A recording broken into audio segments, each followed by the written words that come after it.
Si me amáis, guardad mis mandamientos. Y yo rogaré al Padre y os dará otro consolador para que esté con vosotros para siempre. El Espíritu de verdad, al cual el mundo no puede recibir porque no le ve ni le conoce. Pero vosotros le conocéis porque ahora mora con vosotros y estará en vosotros. No os dejaré huérfanos, vendré a vosotros. Todavía un poco y el mundo no me verá más, pero vosotros me veréis porque yo vivo, vosotros también viviréis. En aquel día vosotros conoceréis que yo estoy en mi Padre, y vosotros en mí, y yo en vosotros. El que tiene mis mandamientos y los guarda, ese es el que me ama, y el que me ama será amado por mi Padre, y yo le amaré y me manifestaré a él. Vemos aquí cómo Jesucristo, nuestro Señor, está hablando a sus discípulos de esa promesa del Padre, de que vendría el Consolador, de que no nos dejaría solos, de que no nos dejaría huérfanos. Y hoy quiero hablarles de eso, de la necesidad que tenemos nosotros como cristianos de recibir esa hermosa promesa. Es una necesidad que cambia la vida para siempre, porque podemos ver incluso el ejemplo de los discípulos, como cuando Jesús estaba en esa cruz, los discípulos no estaban con él porque tenían temor de morir también ellos por él o de lo que pudiera pasar. O recordemos como cuando estaban en esa barca que vino una gran tormenta, ellos se asustaron y despertaron al Señor Jesús y le dijeron: Señor, mira que perecemos. Ellos estaban llenos de temores, pero vemos después de ese gran día, de ese hermoso día, el día de Pentecostés, cuando dice que estaban en el aposento alto y vino el Espíritu Santo sobre todos ellos, sobre los 120. Vemos cómo después de ese día ya nada fue igual, ya no había temor en ellos. El mismo Espíritu Santo de Dios, el mismo Espíritu Santo de Cristo vino a morar en ellos y ya era Él el que los guiaba, así que ya no había temor en ellos. La palabra de Dios dice que el perfecto amor de Dios echa fuera el temor, y eso fue lo que sucedió con ellos. Vino el perfecto amor a morar en ellos, que era el Espíritu Santo, que es el Espíritu Santo de Dios, y transformó su vida para siempre. Ya vemos como la mayoría de ellos murieron a causa del Evangelio, y cuando eran maltratados, ellos, dice la Biblia que ellos eran gozosos, se sentían gozosos de ser tenidos en cuenta para ser maltratados por causa del Evangelio, por causa de amor a Cristo. Y eso mismo necesitamos hoy. Muchos de nosotros quisiéramos que la iglesia de hoy fuera como la iglesia primitiva, pero yo quiero decirte que para poder que se mueva el Espíritu Santo como en la iglesia primitiva, necesitamos un encuentro personal con Dios, un encuentro personal con su Espíritu Santo. Necesitamos ser bautizados por el Espíritu Santo, porque ya no está con nosotros, sino que está en nosotros. Es su poder ya obrando en nosotros, es el mismo Dios obrando a través de nosotros.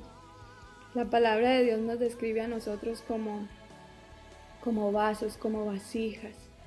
Eso somos nosotros, somos vasijas que necesitan ser limpiadas, que necesitan ser purificadas para que sean llenas de su Espíritu Santo. Necesitamos ser odres nuevos para que sean llenas de ese vino nuevo, para que el mismo Espíritu Santo de Dios venga a morar y sea Él mismo obrando de acuerdo a su voluntad, como obraba en esa iglesia primitiva, cuando vemos cómo Pedro pasaba y su sombra sanaba a los enfermos, porque era el mismo Espíritu Santo de Dios, era la misma presencia de Dios sanando a los enfermos. Entonces es una necesidad, y quien lo recibe es quien cree. todo aquel que cree. El Señor dice en su palabra, dice, si ustedes siendo malos padres dan buenas dádivas a sus hijos, ¿cuánto más vuestro Padre Celestial no va a dar el Espíritu Santo a quien se lo pida? Necesitas pedirlo, necesitas creerlo. Si tú crees, tú lo recibirás. Y es algo maravilloso, es un don, es un regalo de Dios, no porque tú lo merezcas ni porque seas más bueno, es un don de Dios y es una necesidad de la iglesia para servicio de Dios y para servicio de la iglesia, para que el Señor pueda ser manifestado y para que su nombre sea glorificado otra vez por sus obras, que muchos decimos, pero ya no están los milagros y Dios es el mismo de ayer, de hoy, de siempre.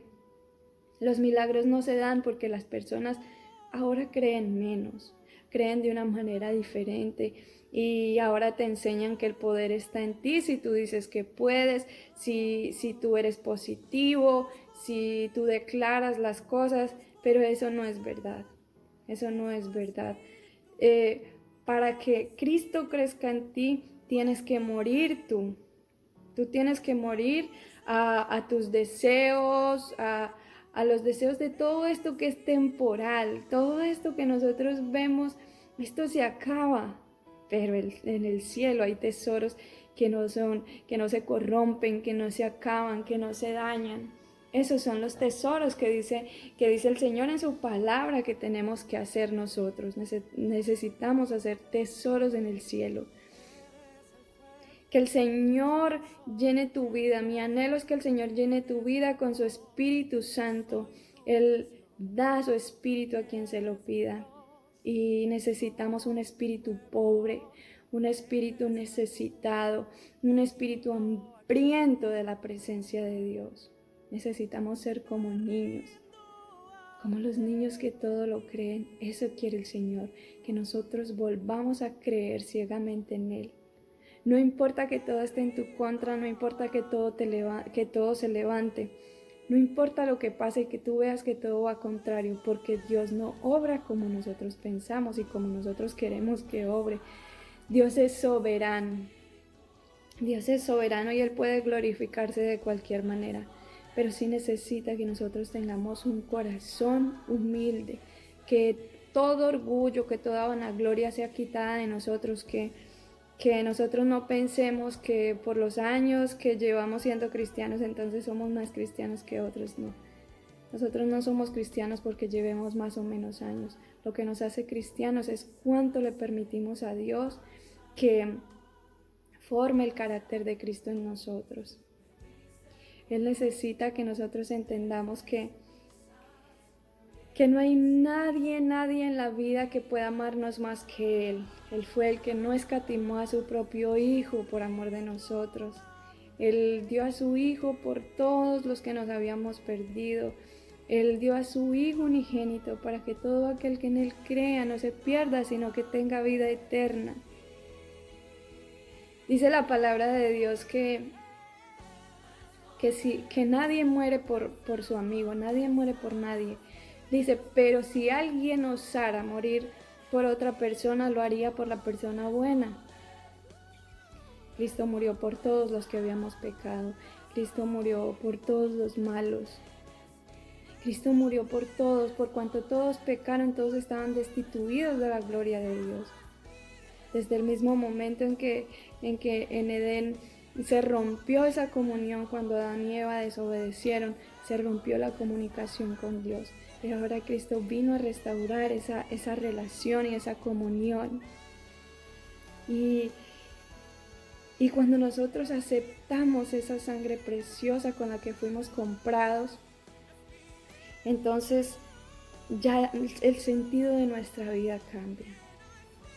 Y necesitamos ser investidos de ese poder para dar buenas nuevas de salvación, para, como decía Jesús, el Espíritu de Dios está sobre mí para dar buenas nuevas a los que están perdidos, a los que están cautivos. Hay gente que está cautiva del pecado, que está presa del pecado. Y eso quiere hacer el Señor en nosotros también. quiere darnos a su Espíritu Santo, porque su Espíritu Santo sabe a dónde tenemos que ir. Nosotros no, pero Él todo lo sabe. Así que el anhelo de mi corazón es que seas lleno de su Espíritu Santo y que la paz de Cristo gobierne siempre tu mente, tu corazón y tu vida, y que te guíes siempre por ese camino de rectitud y por ese camino de santidad que el Señor hoy quiere que sigamos. Dios te bendiga.